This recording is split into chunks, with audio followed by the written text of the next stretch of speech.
Andy, are you ready? Yeah. Okay. Let's go ahead. All right. Like call this meeting to order. Do we have any citizens' comments, Jeremy? As of noon today, we did not have any that were entered into the form. Okay. I'd like to entertain a motion to adopt the agenda. Motion to adopt the agenda section on 7. All right. We got a motion by Sammy to adopt the agenda and remove item number 7. Do I hear a second? I'll second. All those in favor, well, anybody opposed, speak up. All right. Motion First to item adopt on the agenda. the Roman 4 consent. Second. Got a motion by Mr. Smith. We got a second by, was that you, Chris? Yes, a second. All those in favor say aye. Aye. All right, motion carries. Mrs. Fowler, she's up with the school nutrition update. All right. Mr. Mitchell, I see we've got you on here now, so you are good. Ms. Fowler, I will bring her over. I think she may still be having some audio issues.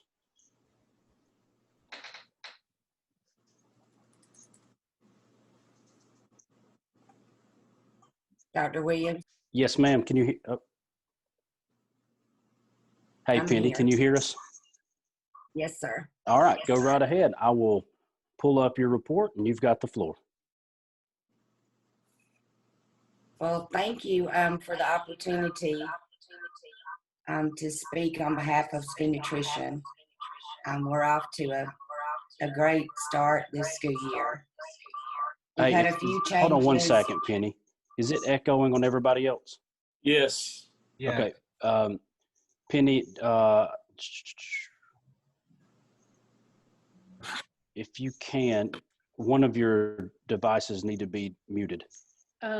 Let me try to take care of it. I think I know what's going on. Okay. Jill, just let us know when we can try again.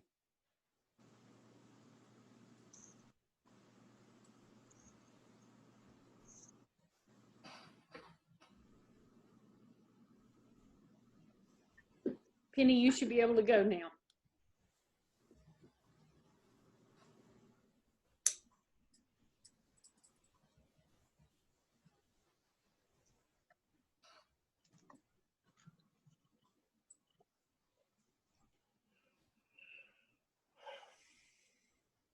Uh-oh.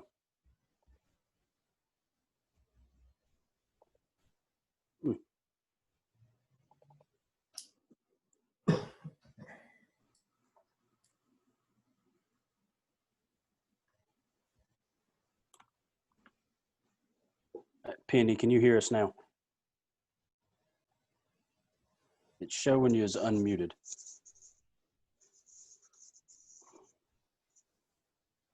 All right, well, Andy, sorry about that. What we'll do is we'll just move on with the agenda and we can have her report at the board meeting in 2 weeks. Okay, that's fine. You want to go, Dr. Williams? Yeah, I'll go. The Campus Legacy Committee that met for the first time last Tuesday is one that was created that we shared just a little while ago. We had a number of people sign up. We have a good number, about 25 to 30 participants that are a part of the GHS Campus Legacy Committee, and we're still welcoming others that want to be a part of it. But one thing that we talked about as a group is that while we know that it'll take time for us to really plan effectively for that campus, we wanted to identify pieces that we know are instrumental to the legacy of Gainesville High School. And as a part of that, we are aware that later this month, construction on those areas, specifically around the horseshoe, so like the Red Shed, the Alumni Gym, and the annex, will begin within the next month. And so what we talked about was Penny, I can hear you now.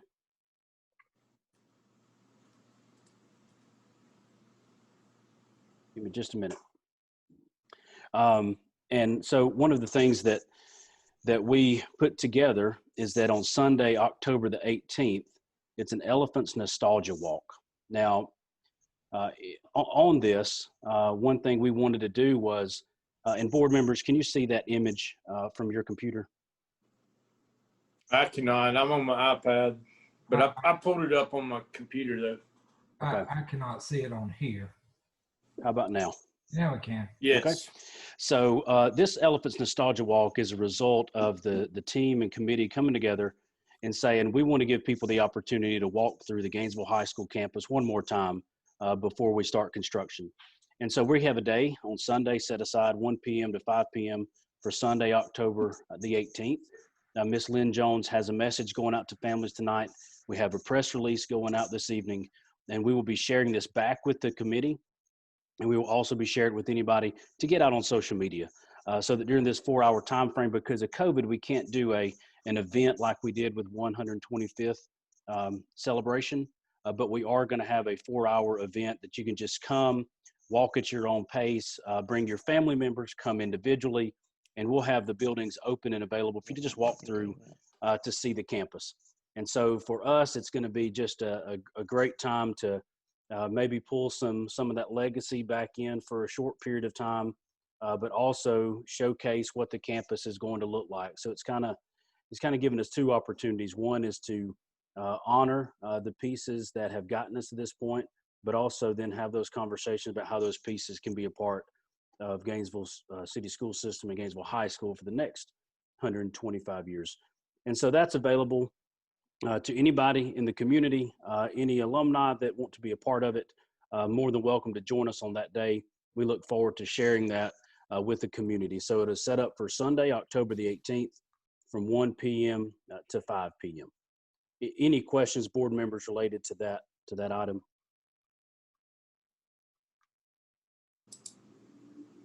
Dr. Williams, one question. When we do that, are we going to have sort of a suggested start here and in there? Are we going to just have to tell people to park in the horseshoe and walk at their own pace? Yeah, we will have people park in the horseshoe because some may be more interested in some buildings more so than others. And so we will have, I believe that Mr. Smith shared with me a handout that was provided at 125th regarding the history of the buildings. So we'll have that available to those that are showing up as well. So it's really just going to be an opportunity for them to spend as much time or as little time in whichever buildings that they want to do, as well as the legacy mural that was unveiled about a year ago. We will have that available for people to see kind of how we envision taking pieces of our history and taking that legacy mural idea and spreading it out across the campus. Great, thank you. All right, I believe Ms. Fowler, can you go back and talk about the school nutrition program? Penny, can you hear us now?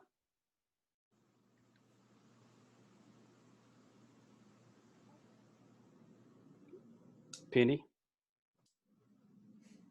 All right, I can hear some noise there. All right, so we'll go ahead and move past that, and we will. I think Jill's up next. Slide on down. All right, Miss Hobson.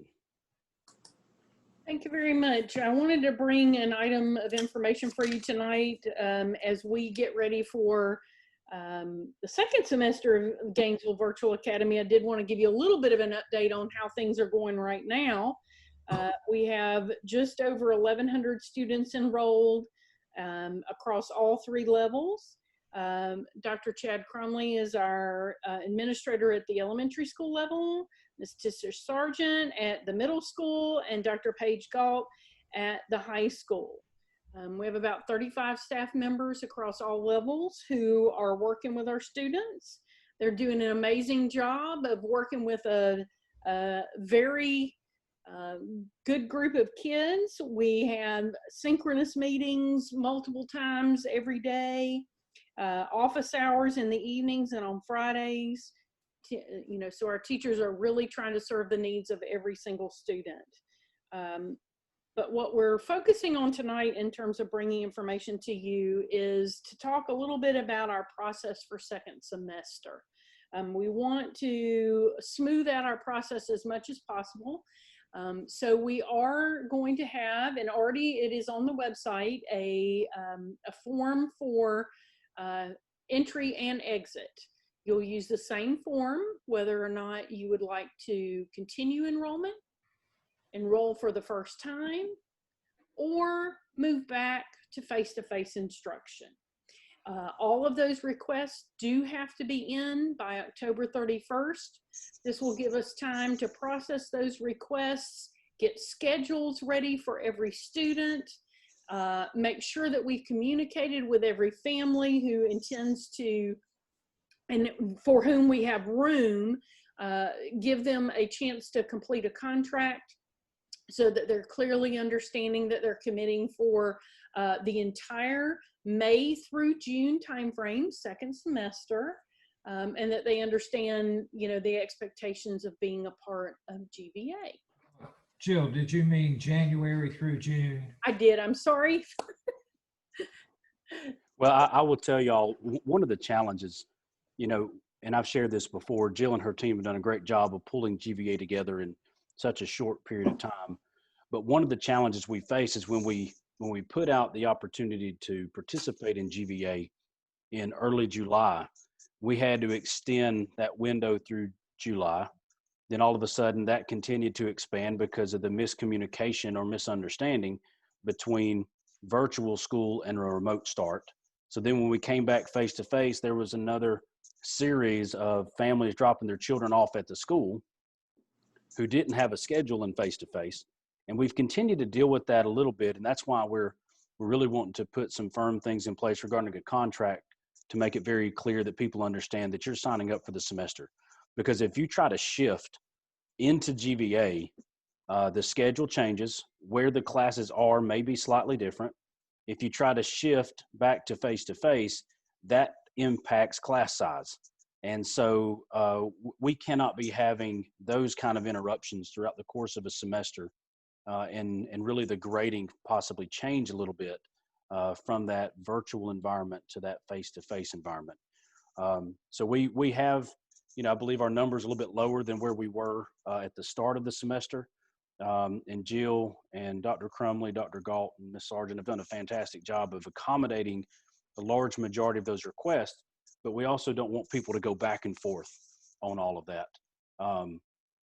So, you know, there are a lot of pieces that really we want to get right as we move forward. But Ms. Hobson and her team have really put a lot of thought into this. What we don't want to do is keep this open for the rest of the semester.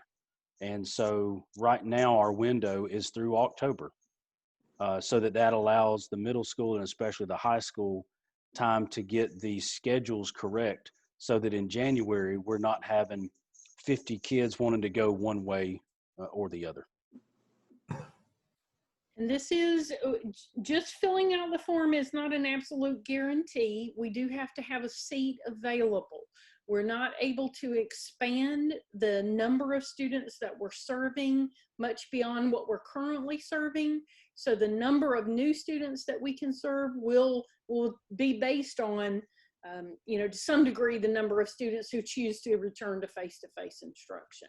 We don't want anybody to assume that completing the form is a guarantee of placement into GVA. We will be contacting every single person who completes it to let you know whether we're able to serve you or not, and we'll do that on a first come first serve basis. Yeah, I mean, go ahead, Mr. Smith.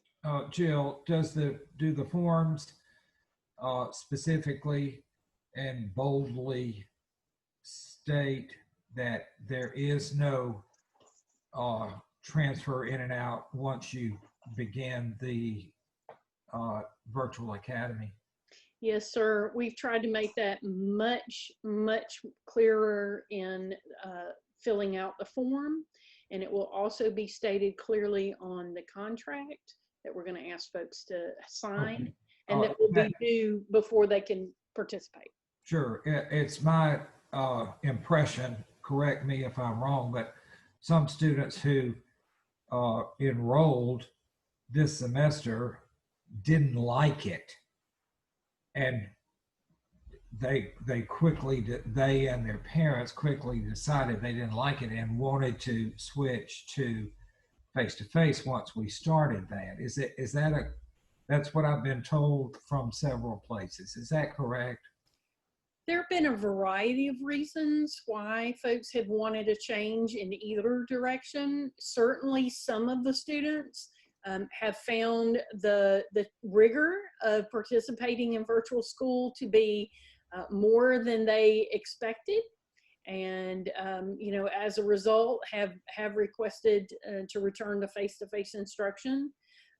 We, you know, even from the first, we have been very clear about the kinds of criteria that individuals should consider. You need persistence, you need to be able to work independently, you know, and so on, making sure that we communicate those. We're going to do, again, as part of our contract, make sure folks understand, you know, those kinds of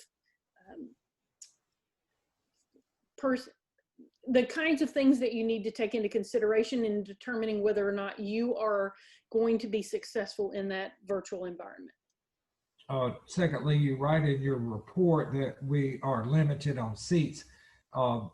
Is this across the board, or are there certain grade levels which are essentially closed?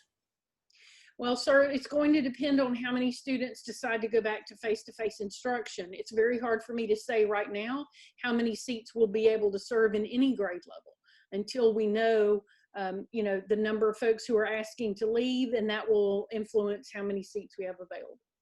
Yeah, I'll give you an example of that. So when we started, originally the middle school GVA portion was going to fall in line with what the high school was doing, which was Georgia Virtual School. But as we got started, we realized the number of courses and the enrollment of those courses was not available for the number of students participating in GVA.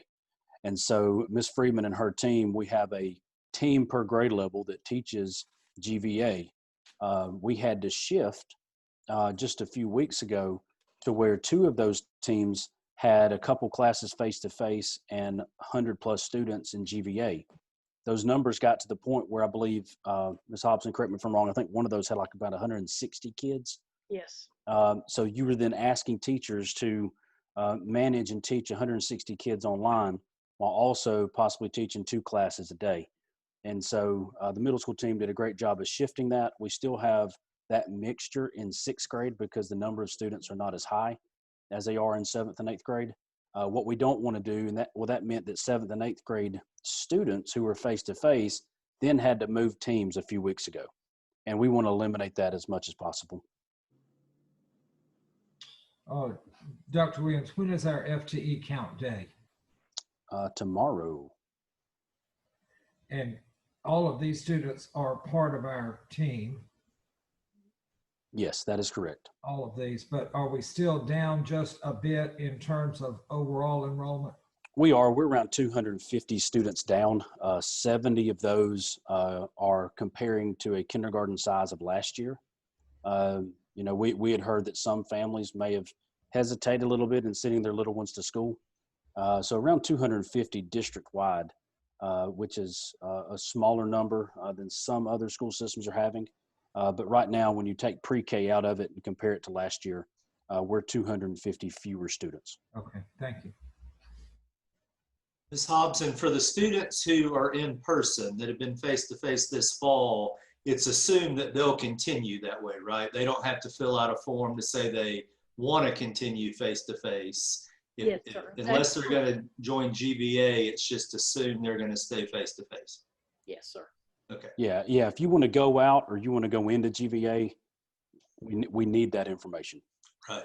But if you're going to stay face-to-face, like my children, then I don't have to fill out a survey. Okay, great. Thank you. Any other questions of Mrs. Hobson? Ms. Hobson, will you kind of tell them the timeline again of when we're going to get that information out? The survey is live as of today. We will send a message home to all families tomorrow. And then we're going to continue to make announcements every week to make sure that we get that word out as much as we can, and appreciate all the methods of communication that we have, and as a way to try to get that information out. Thank you. All right. Is Reverend Niles on board? Yes, sir. Yes, sir. All right. Right. Good evening, Superintendent and Board. We have before you this evening a request to approve an outdoor learning space. It's an Eagle Scout project at Enoda. The Eagle Scout person is Pierce Haynes, former Enoda student. He is proposing to do for his project 24 by 30 concrete slab with canopy there at the rear of Enoda, back behind the cafeteria area. You can see it outlined in the little brief diagram that we have for you. He has also been able to tap into a $10,000 grant from Georgia Power, and he has gone through the PTA, the school admin staff is on board with his request to do this outdoor learning space, if you will, pavilion area. And the request this evening is for approval that he might proceed. Motion to approve. Got a motion by Mr. Smith. Do I have a second? Second. All those in favor say aye. I have a question for Mr. Niles. Okay. In your opinion, this Enoda has a Smartville Garden team working on a master plan and phased implementation. This I welcome and appreciate this, but it's a little bit outside the master plan, if I recall. But in your opinion, can it be incorporated into the master plan? Okay. Yes, sir. I think that it can. They have a new Enoda Garden, Smartville Garden Committee that has actually looked at this as well, and I think that it does fit in with what their plans for the garden is. Again, it's in a space in an area almost to the left-hand corner of that area, so they would have the other area of the garden again to do any kind of enhancements that they wanted to do. Okay. And they do have signed on as supporting the project. Okay. Can you describe the canopy? From what I understand, it is going to be like a cloth type canopy that will be attached 4 poles on each end of the concrete slab, and that's how it'll fit in. Okay. And then all underneath the canopy, it'll just be open so that they can put chairs or put picnic tables, things of that nature as they, look to occupy the canopy and the pavilion area. Okay. Thank you. Any other questions? All right. We got a motion by Mr. Smith, second by Mr. Nordholz. All those in favor say aye. Aye. Aye. Great. Thank you. Any opposed? Motion carries. Any discussion items? Mr. Chairman, I have 3. All right. First of all, it's Georgia Pre-K Week, and we certainly support and salute our pre-K team at the central office and in every school, and certainly our pre-K students. So we want to just make mention and celebrate Georgia Pre-K Week.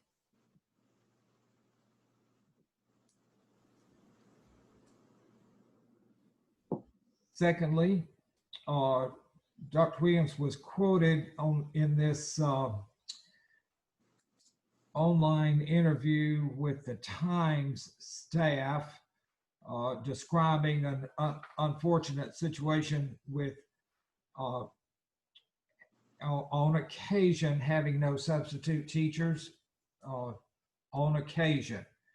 I'd like to raise the question, to the staff and Mrs. Pethel about a temporary supplement, if we can afford it, if it can work, if it can help, but a temporary supplement for substitutes.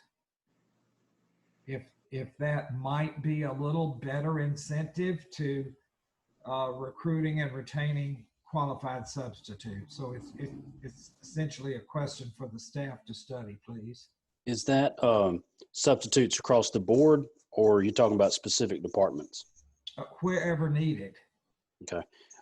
Just to remind the board, we did last school year go up on what we are paying subs, and we are the highest in our area. But we will definitely look at that, and we'll bring back what adjustments were made this time a little over a year ago. That would, and please include another review of the CARES funds.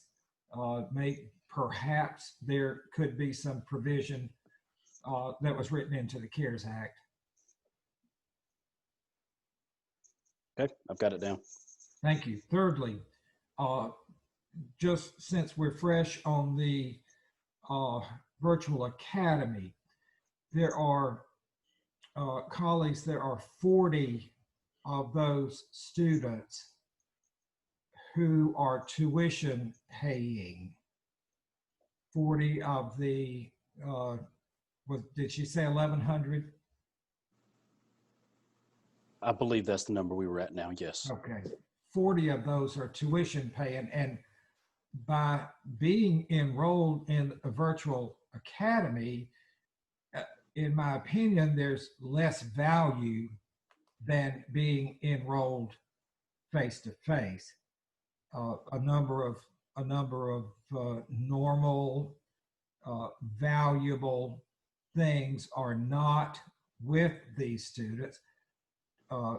However, the academic delivery, the instruction, it remains at the heart of the virtual academy, and that's the real value that these students are receiving, is academic instruction. My question for the staff is, might we consider some sort of tuition reduction for these 40 students who are enrolled in the virtual academy for next semester?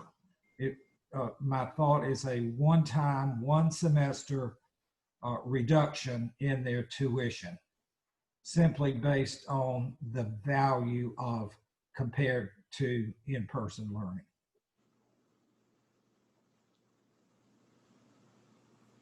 We will look at it, but I do have a concern because the tax base opportunity of our students that are in the city, how would that apply to them? Well, if they're 40, first of all, yeah, I appreciate the study. If they're only 40, it seems to be it might be a minimal impact on our budget. Perhaps we cannot win the tax-based digest issue so long as we are providing free tuition to employees' children. That's a bigger and more volatile kind of question, which I don't want to go to. Okay. Yeah, we'll be glad to pull some stuff together. Thank you. Is that it, Sammy? That's it. Willie, Chris, do y'all have anything to add? No, just thanks to everybody for all the great work. Sorry we had to adjust this morning to do this virtually. Hopefully we'll be back on track in a couple weeks. Motion to adjourn. All right, got a motion by Mr. Smith. To have a second? Second. A second by Mr. Nordholz. All those in favor? Aye. Good evening, everyone. Good evening.